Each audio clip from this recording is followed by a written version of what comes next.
Nisha, welcome to the show. Oh, thank you for having me. And she is joining us from London, and she had twins almost 3 months ago tomorrow.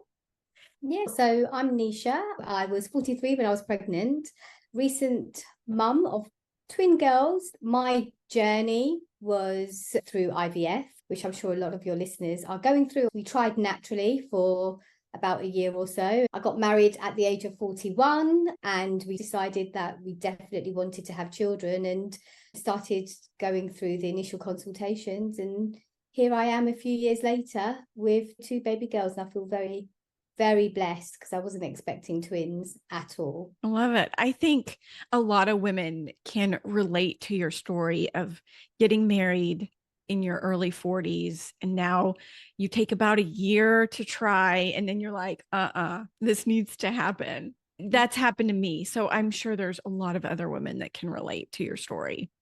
Yeah, absolutely. I think, people ask me, have I always really wanted children? And I'll be completely honest with you. I didn't really know. I went through my 30s and especially up until my late 30s, sort of thinking, maybe I want children, maybe I don't. I don't know if I meet someone. I met my partner then, sort of later on in life. And I just had to ask myself this one question, which kind of gave me the answer. And that question was, if at the age of 50, would I turn around to myself and say, I really regretted not giving it 100% and trying for children? And my answer was quite firmly a yes, I would regret that. And that kind of made that decision for me. But it took a while to kind of decide whether or not I wanted to put my body through it and whether I wanted to actually start the IVF process or whether to just try naturally. And if it happens, it happens. And if it doesn't, life has its own path. And, would I be okay just kind of getting on with life and traveling the world and doing other things and not sort of maybe not having children or going through adoption or going through other avenues. I think for me, it was quite hard making that decision in the first place. But once I did, we just kind of went for it. Was there anything going on specifically that led you to IVF? No, it was just kind of, we started the IVF process having done all the tests and having been recommended to go through that route if you wanted to have your own baby. So it was just recommended by the doctors. My egg count was very low and my quality wasn't very great when I had the tests. My husband was absolutely fine. And so we said to ourselves, we'll try one round of IVF, and if it doesn't work, we'll then decide what we want to do next, whether it's to carry on with something else or whether to just give up completely. And I think that sums up my entire journey in that we really took it step by step. We didn't sort of plan way into the future. We just kind of went with the flow and kind of just went by every bit of advice that professionals told us at that time. So there wasn't anything massive that happened. It was just, for my age and my circumstances, it was just recommended generally to just try the IVF process. And even that kind of recommendation had a massive science base. So from the beginning, everyone sort of said to us, it's going to be a very, very low probability of this actually happening for you. So just be grounded. I can now stick my two fingers up at statistics because I kind of smashed every statistic there is out there, especially having twins. That was how the IVF journey started. Okay. And take us through your egg retrieval. You just had one egg retrieval? I had 3. And just to give our audience a little bit of background, you haven't been pregnant before any of this. Okay. No. So we tried to conceive naturally for a year.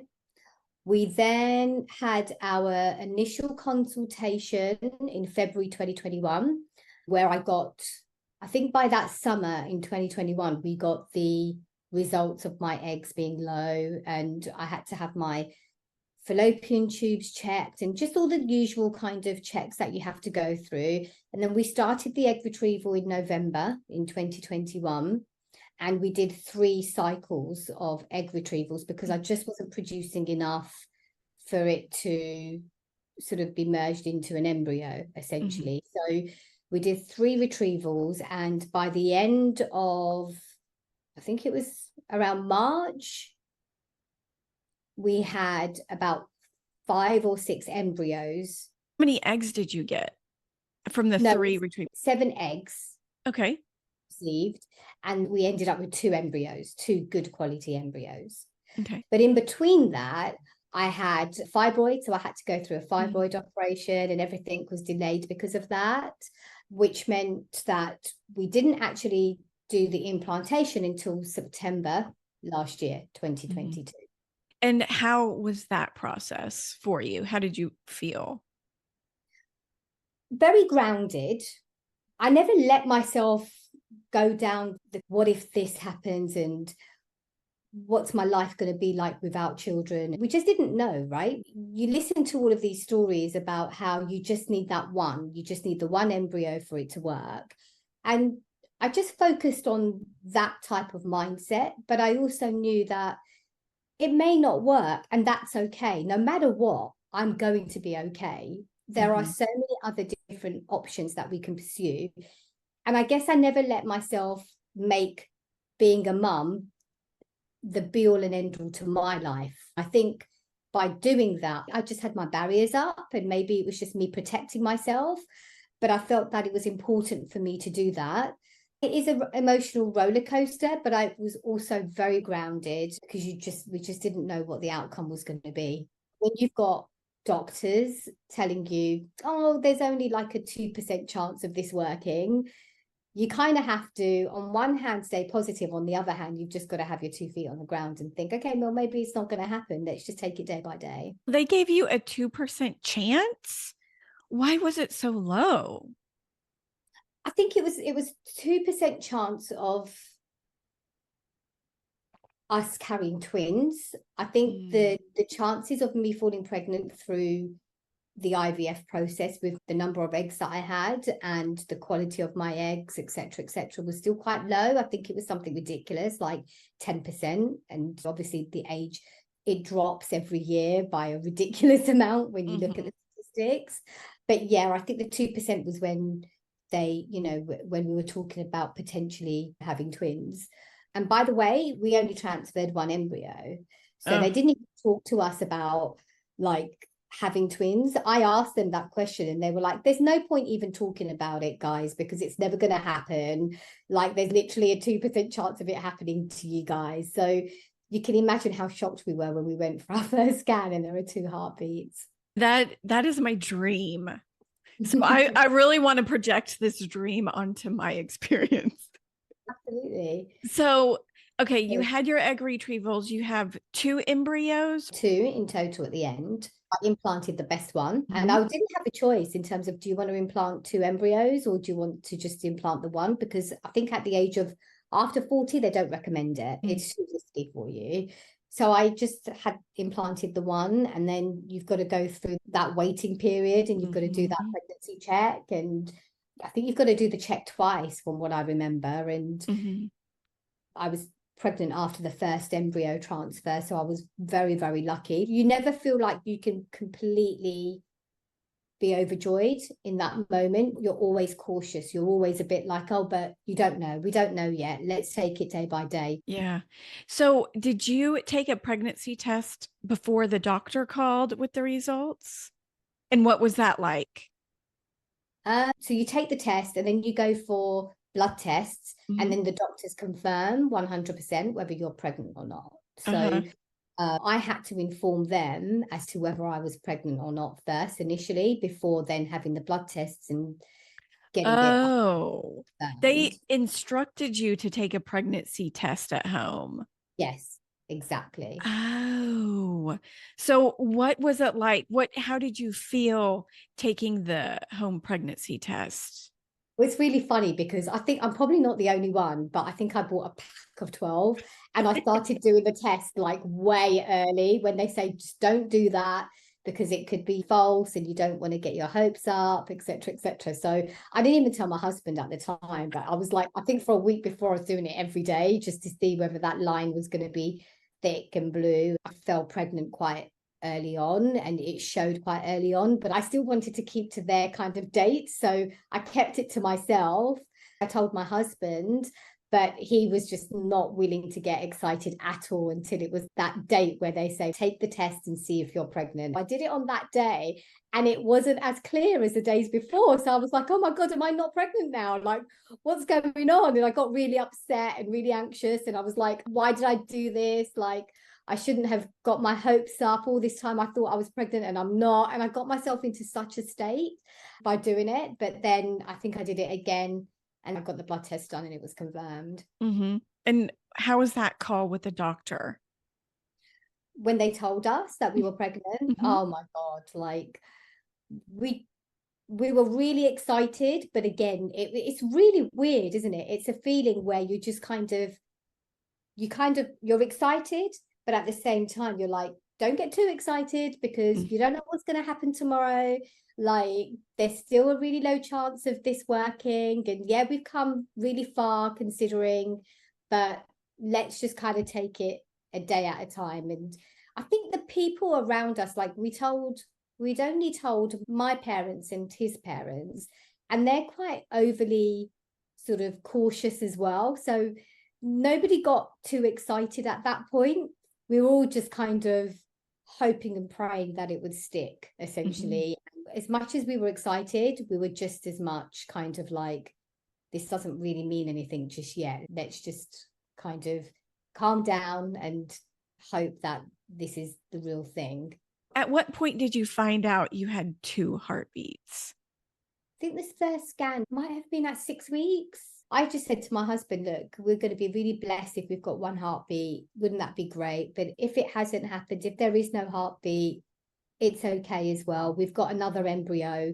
We'll just try again. We'll go on holiday. We met the sonographer and they kind of did the internal scan. And she was like, yeah, the first heartbeat's great. And the second heartbeat's brilliant as well. And we were like, I was like, what? Like, what do you mean second heartbeat? And they were like, yeah, you've got two babies.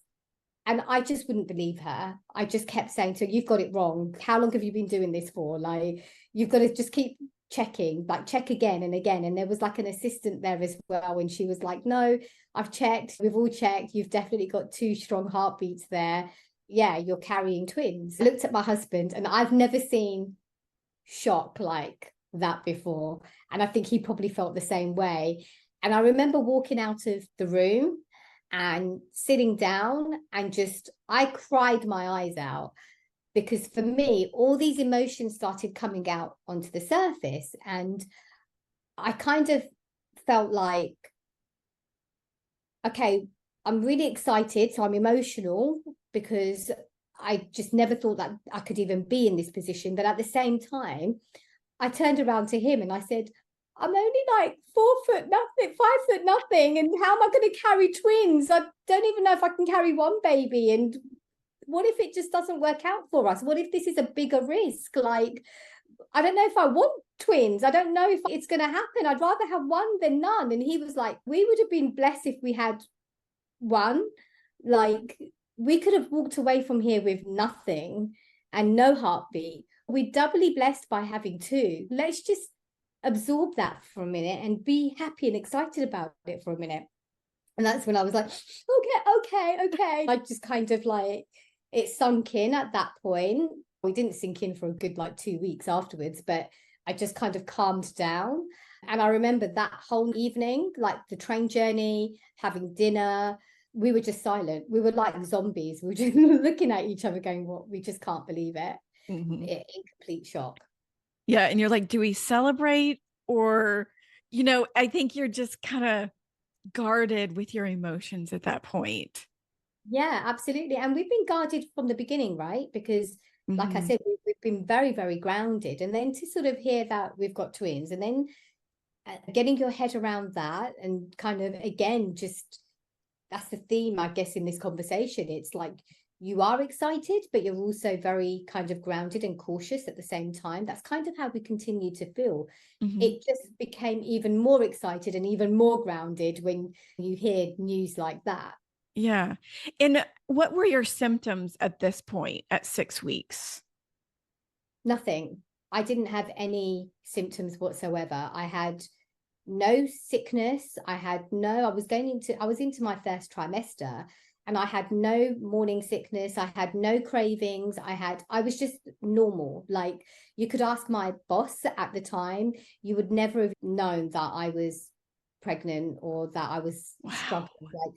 Like, people, like, they get really annoyed when they hear about it, because they're like, my God, like, my pregnancy, my first trimester, I was in bed and I was this and that. And all my friends were like, I can't believe, like, I hate you. Like, but I just carried on as normal. Like, luckily I work from home, but those few times when I have client meetings, etc., I wasn't feeling tired. When I was traveling, it was very, very normal. Didn't feel anything. Mm-hmm. I'm so impressed. Yeah, so am I. Like, I just can't believe that. I think it was within 2 months, I was told that I was pre-diabetic. So I then went and had the gestational diabetes checked, and it came back as positive. So I was told I had diabetes. And actually, that was like for me, I'm really glad that I got it, because, and I know that sounds crazy to hear, but if I hadn't had gestational diabetes, I wouldn't have changed my diet. And when you're pregnant and you're already getting fat every day, you think it's okay. You can have, this is the best excuse in the world to have as much chocolate and ice cream and crisps and crap in the world, right? Mm-hmm. So I would have just probably carried on, and God knows what would have happened to me in terms of my own health as well as the baby's health. But by having gestational diabetes, it was a massive transformation of mindset for me, and there was a reason for me to actually be really healthy and completely, like, turn my diet around. And I'm fairly healthy anyway, but I do like my my carbs, and I do like my sweet. I have a bit of a sweet tooth, so to cut all of that out and to, like, really sort of change my diet, that I think that's helping me now after my pregnancy, because everyone's telling me that I look better now than I did before pregnant. And I genuinely think it's because I really looked after my health and what I was eating whilst I was pregnant. Yeah, it gave you the discipline to change Yeah, your diet. And absolutely. what about exercise and what else? Like, can you give us an example about your diet and what you changed and what you excluded? I'm already vegetarian, but I'm not vegan. So I eat cheese and I eat eggs. And so for me, it was just about actually just trimming down the carbs completely, which was really hard because I love pizza and I love bread and I love pasta. So to just kind of get rid of it was never going to happen. And they tell you not to do that anyway, but just to limit it in terms of your portion. So portion control for me was really important. And I would make sure that I would have lots of vegetables and lots of protein, but then just a little bit of carbs to kind of add to a main meal, which was predominantly 2/3 protein and vegetables. And that's all I did. If I fancied a bit of chocolate, I would have a tiny bit of chocolate. If I wanted a spoon of cake, I would have a spoon. And that helped. And I think a lot of people kind of feel like they can't have a spoon because they're just going to want a whole slice. But for me, just a spoon was enough. It kind of, my palate had what it needed, and then I would just be like, I'm over it now, I'm good, I don't need the rest of it, sort of thing. Mm-hmm. So I was quite lucky in that way. You can't have caffeine anyway when you're pregnant, and I think I really missed that. I missed that a lot. But then I found like decaffeinated teas and things like that to kind of supplement it. But in terms of kind of what else in terms of my diet, I don't have any cholesterol problems. So I had a lot of cheese and I had eggs and I had a lot of greens, and I made a lot of homemade kind of, rather than processed food, I would make a lot of homemade meals. But yeah, that's pretty much it, really. Just whatever, it's what doctors kind of advise is what I did, but I tried to just make it as fun as possible with the recipes that I found online. Mm-hmm. And what about your doctor? Now, you had your fertility doctor, but for your pregnancy, how did you choose your doctor for that care? I moved from private care to the NHS once I fell pregnant. So my doctors were completely different once I was pregnant.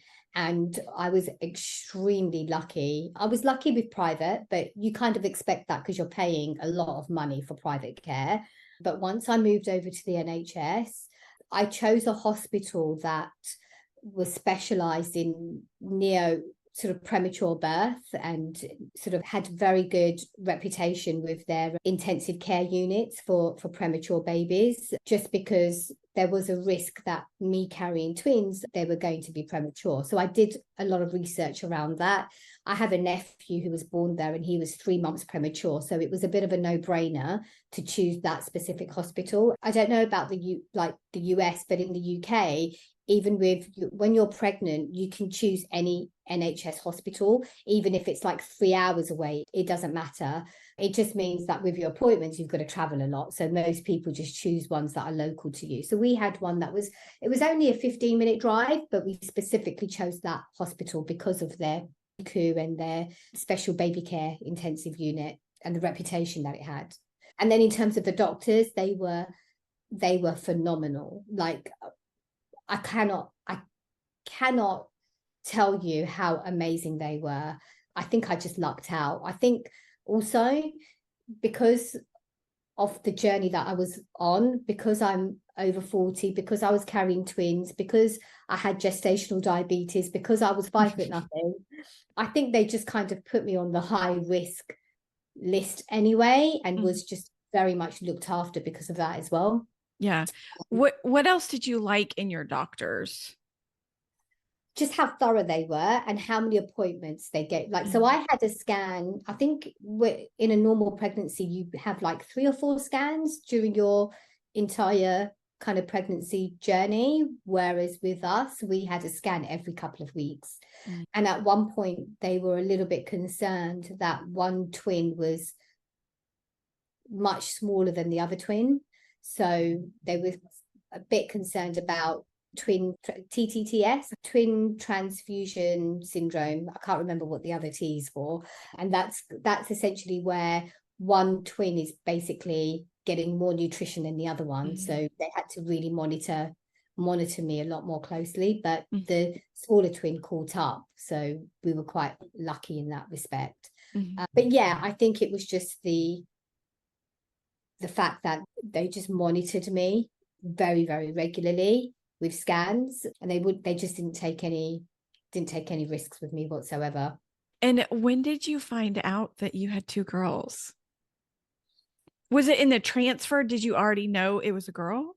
No. So it was just how you would when you're normally pregnant. I can't quite remember. I think it's 16 weeks. I can't quite remember when it is that you can actually tell the gender. But it was, yeah, we were just told like anyone else, and we decided we wanted to know. We would have been really like, we had already known the names if they were girls. So we needed to know if they were boys, because we knew it would take ages for us to figure out boys' names. Find boys' names a lot harder than girls. And so you found out with blood test or ultrasound? Scan. Yeah, ultrasound scan. And so. what was that experience like? Oh, we were just overjoyed. My husband's got 2 sisters, and so for him it was like, I'm just used to having girls in the house. I obviously, neither of us cared as long as the babies were healthy, but deep down we did kind of want girls. So being completely honest, we were overjoyed knowing that they were girls. And I think like you get past the stage, I think it's like 26, 27 weeks where you feel like you can now really celebrate, because even if they are premature, there's a lot of technology now that can get you through it and get them through it. So once we passed that stage, it was nice to kind of start enjoying the whole thing and get excited about having the girls in our home. And was there anything product wise that helped you through pregnancy? I had the usual sort of vitamin tablets that they prescribe you or they recommend for you to take. I had folic acid that they told me to take. I was fine with my iron, so I didn't need to have iron tablets. For me, it was just the controlling the diabetes was the biggest thing for me. And I was on tablets and I was also on insulin as well. And I also had to carry on taking, like, I had to go on blood thinners as well, just to make sure that I didn't get any clots. But injections for me it's nothing, right? When you go through the IVF process, you're used to injecting yourself and you're used to bruises coming up all over the place. So it, you know, that part of it was fine. It wasn't a horrendous experience. I'd already been through all of that. Mm-hmm. And how did you prep for birth and babies?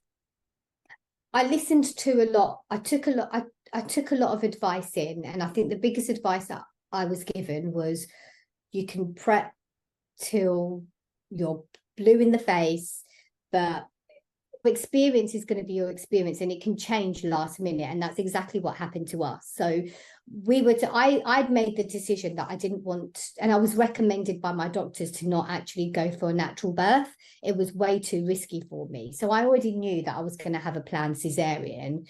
In terms of preparing for that, you know, what can you prepare for? You've just got to make sure that you've got your hospital bags packed. For me, it was like, can I take a suitcase? Is it ridiculous for me to take a suitcase into a hospital? Until I saw actually many mothers to be do that. So I felt quite comfortable kind of packing for my baby and packing for me. And you're in hospital for a bit longer when you have a planned C-section as well. But other than that, I didn't want to overthink it. I didn't want to just, you know, get into too much detail. And I didn't actually even research on C-sections until quite later on, because I was too scared. If I'm honest with you, if I know too much, then I'm just going to freak out. So it's best that I just go with the flow with it. And that's what I did. And actually, the story of my birth, it's probably one that many, many mothers go through. But essentially, I was due, my due date was on a Tuesday, but the Thursday before, I started having contractions. But I didn't know I was having contractions because I've had really heavy period pains before. So for me, it was just it just felt like heavy cramping. It didn't feel like contractions at all. So I phoned the hospital and they were like, oh, you've probably got your UTI, like call your GP. It's probably fine. Don't worry about it. And I was like, no, I think this is something different. Like, I think I've found a bit of spotting as well. Like, I need to come in. So they were like, well, there's going to be like a 3-4 hour wait, but if you want to come, then just come in. And I went to the hospital and I waited, and the doctors took my blood pressure, they took blood tests, they saw everything was fine, and they were about to discharge me until the doctor was like, let's just do an internal scan just in case. So I had an internal scan, and at that point he was like, you're not going anywhere. I can feel the baby's head. You're 3 centimeters dilated. So they kept me in overnight. And in the morning, they checked again, and I was 4 centimeters. And I had 2 male doctors turn around to me and say, you're naturally really good at this. Do you want to just try giving birth naturally because you're already 4 centimeters dilated? And obviously, my husband and I have never been through this before, right? So we were like, well, if it's this easy, yeah, if we'll get to 10 centimeters in an hour's time, let's just do it. Let's do it naturally. They were like, yeah, it's fine. You'll be fine. You'll be great. And it's not that bad. So I was like, okay, it doesn't seem to be that bad so far. So I think I could do this naturally. Let's go for it. And so they prep me. We go into the birthing room and nothing's happening. And so they say, we'll give you an epidural. And let's just prep you for, you know, that moment when you start dilating and you're 7-8 centimeters. And hopefully that will happen in the next few hours.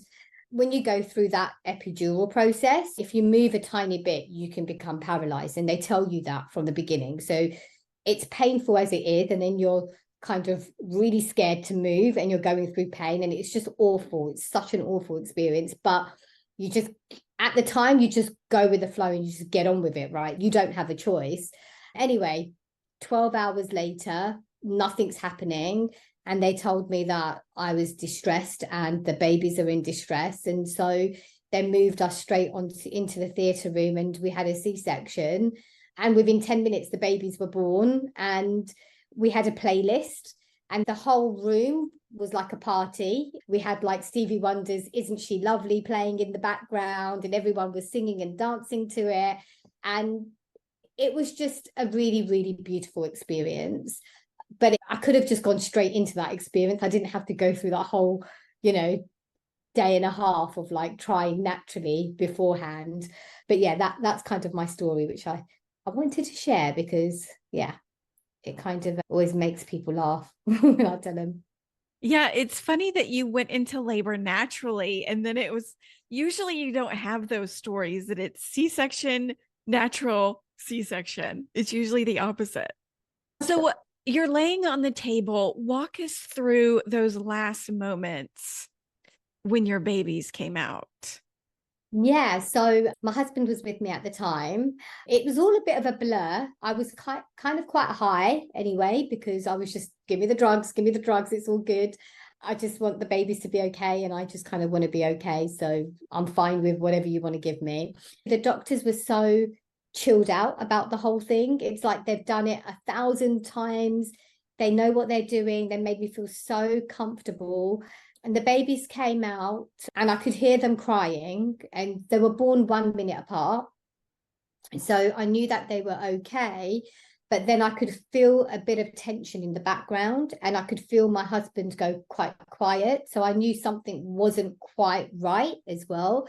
They gave me skin to skin very quickly, and then they took the babies away from me very quickly. And I then later found out that their oxygen levels were decreasing quite quickly. So they had to give them extra oxygen ASAP. So they rushed the babies into NICU straight away. And my husband went with them. And I was still kind of like on a high, just kind of thinking, oh, this is normal. They've just taken the baby, like, to clean the babies properly, and I'm sure everything's fine. So it didn't really register that actually, they had infection charges, they had a bit of jaundice, they weren't breathing properly, there was some sort of complications in the background, but they were telling me that everything was absolutely fine. So I was kind of like none the wiser, and they take you off into a recovery room, and my husband kind of went with the babies.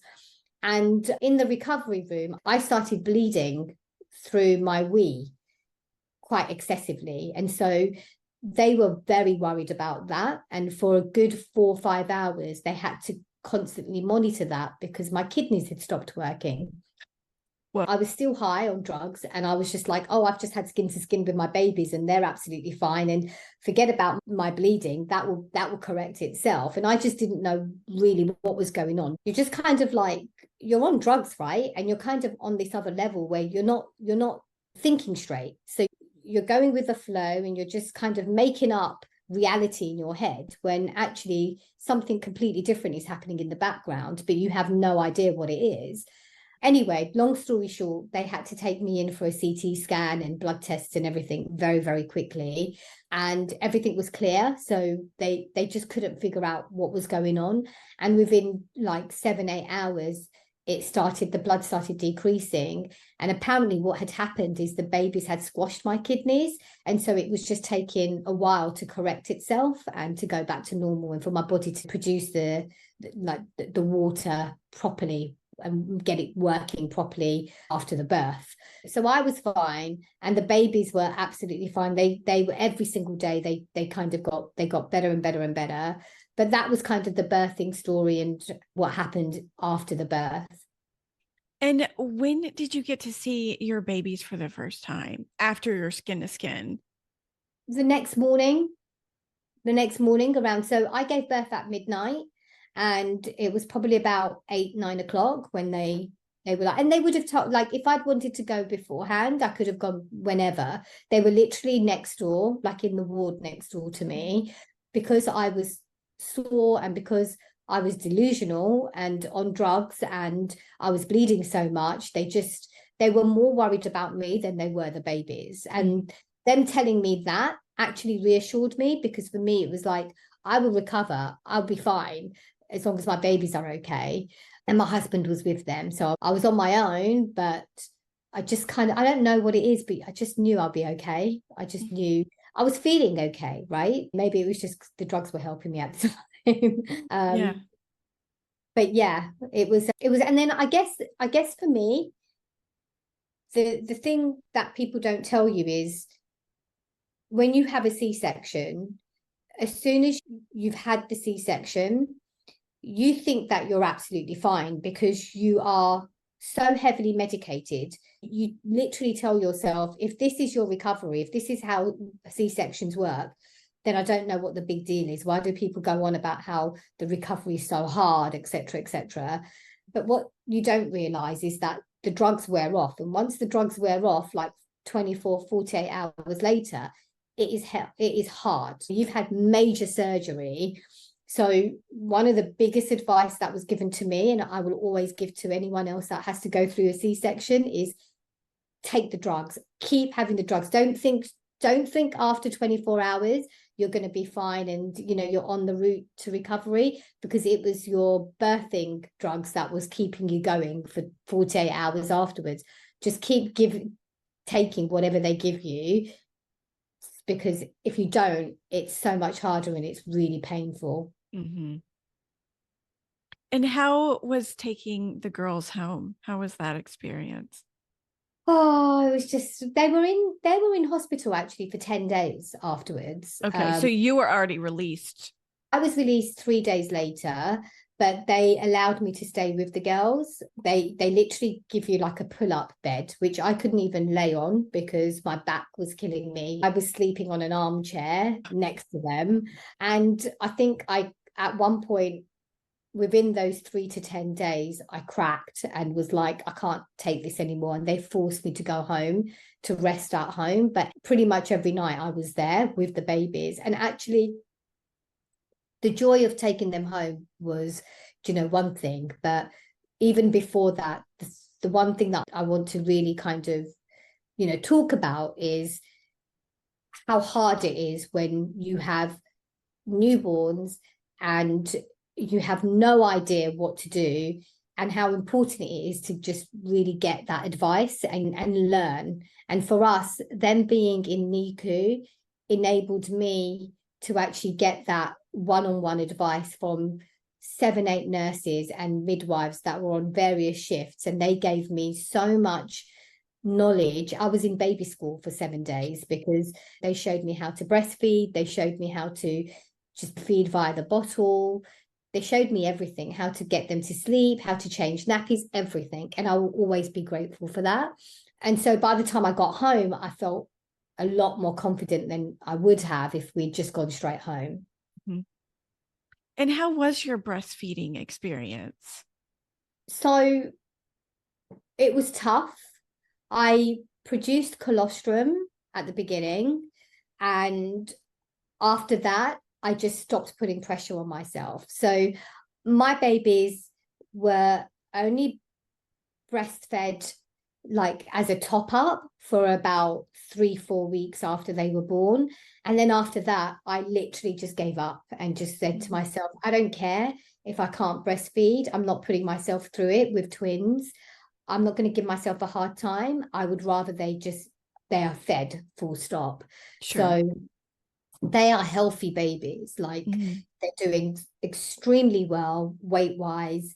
And that to me is much more important than putting that pressure on myself as a woman to breastfeed them. I was happy that I was able to give them colostrum, and and if that's all I can give, then that's all I can give.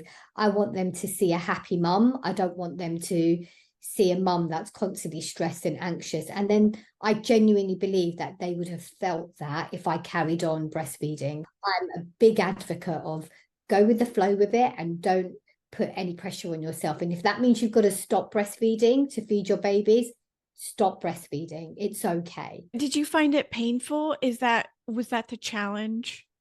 It was the time it took to breastfeed. It was my production level. I was just not producing enough at all to be able to feed them and give them the nutrition that they needed. It wasn't like using the machine was okay. but it was just tedious. I just wasn't producing enough to be able to manage twins, essentially. I don't think I was producing enough to even manage if I had one baby. And tomorrow you're 3 months Mhm. postpartum.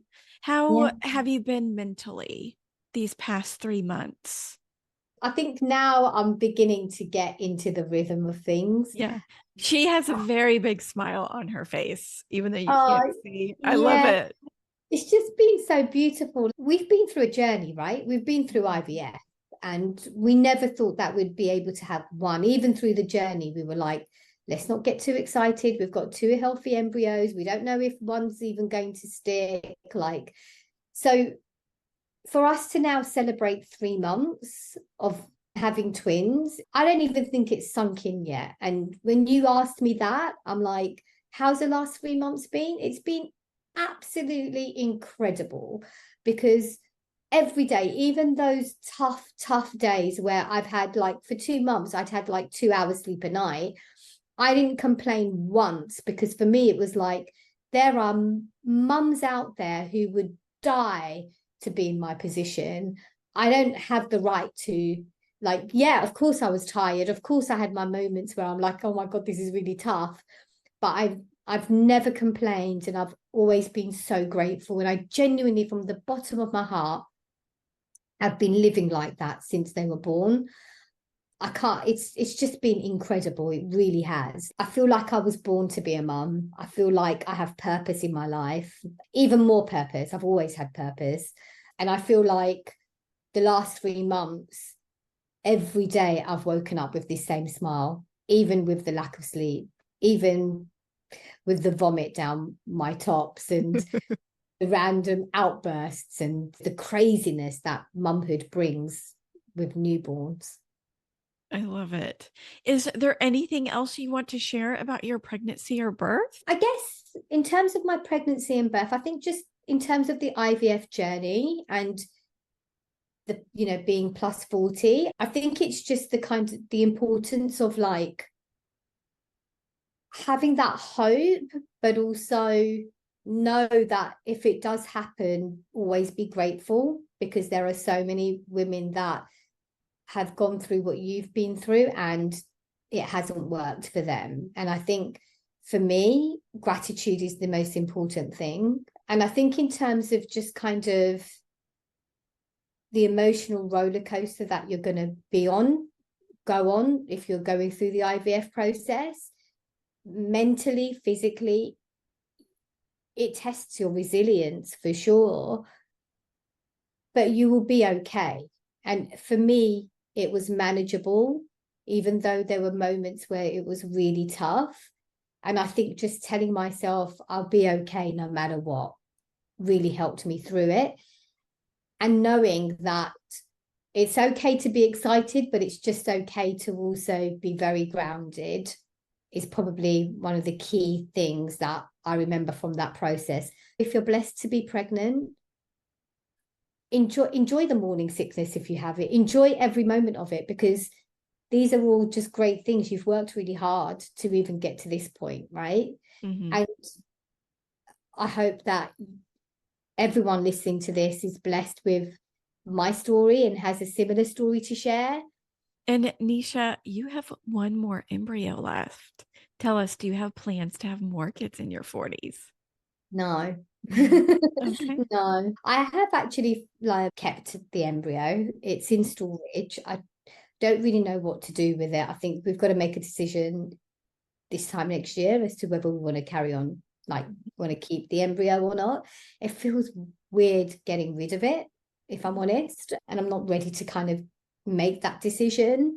But I had a health visitor actually come over the other day, and they said to me, they asked the same question, and I said the same thing, like, we're happy with being a family of 4. We feel like the fact that we've got this far is amazing. We're blessed and we don't want any more children, being completely honest with you. And the health visitor turned around and said, well, it would be a shame to waste it, wouldn't it? And I just turned around to her and I just said to her, it's not like chocolate cake. It's a big decision, sort of thing. Yeah, So it's okay if we don't want more children. that's right. But yeah, that's kind of, yeah, we're not planning to use the other embryo. Okay. And what has been your biggest challenge being pregnant in your 40s? Biggest challenge, I think mentally, I think constantly preparing yourself either way. Mhm. And you tell yourself like stories, right? You make up stories in your head, like I'm an older mum, like who has kids when they're 40, like when I'm 80 they're going to be whatever age, like am I going to keep up with them? My husband's actually 11 years younger than me, so it's like, am I going to have to keep up with him and the babies? It's like you just, you make up all this stuff in your head. And I think that's probably the biggest challenge, just kind of quiet the mind. Like your mind can go on overdrive constantly, and for me meditation really helped, and kind of taking that time out to reflect, going on walks, being very mindful of how I felt in that present moment was really important to me, and being aware of and self-aware of those feelings. And the hardest bit was actually doing that, like actually consciously being present and consciously taking that time out to actually breathe and not spiral and go out of control with your thoughts. Yeah, it's so easy to do. Absolutely. And is there anything you recommend that would help prepare someone for pregnancy and birth in their 40s? Be healthy physically, be healthy mentally, like work on yourself. I work on myself all the time. I've no way got it sussed out. Like if anyone's got any like pointers, please, pass them over to me as well. I'm learning every single day for sure. Be grounded, but celebrate those small wins as well, because that's what keeps you going. I love it. What advice would you give yourself when you were pregnant if you could go back? Oh, that's such a good question. What advice would I give myself if I could go back? What advice would I give myself? I'm not sure. It's a really hard one because I enjoyed every moment of it. It's not like I was like an anxious pregnant person. I was quite kind of mentally okay throughout my pregnancy. I knew that no matter what, I'll be fine. And so in that respect, I guess I wouldn't do anything differently. I don't think I would have given myself any, but I'm trying to think, what, there must be something, right? There must be something that, Maybe. If not, that's yeah, amazing. yeah. But I feel like there's got to be something. I don't just go with, I think maybe just go with the flow a little bit more.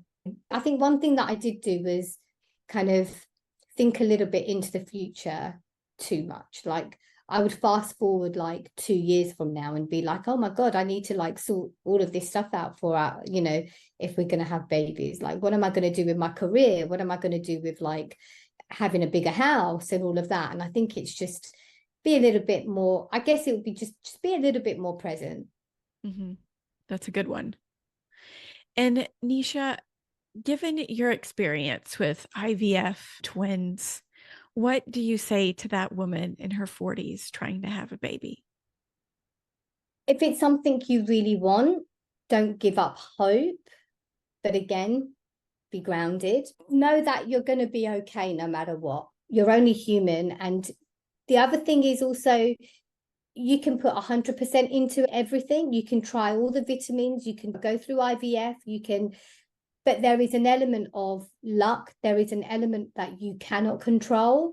And you have to let go of that as well. Now, looking back now, and you asked me this question earlier, what would I say to myself if I was pregnant again?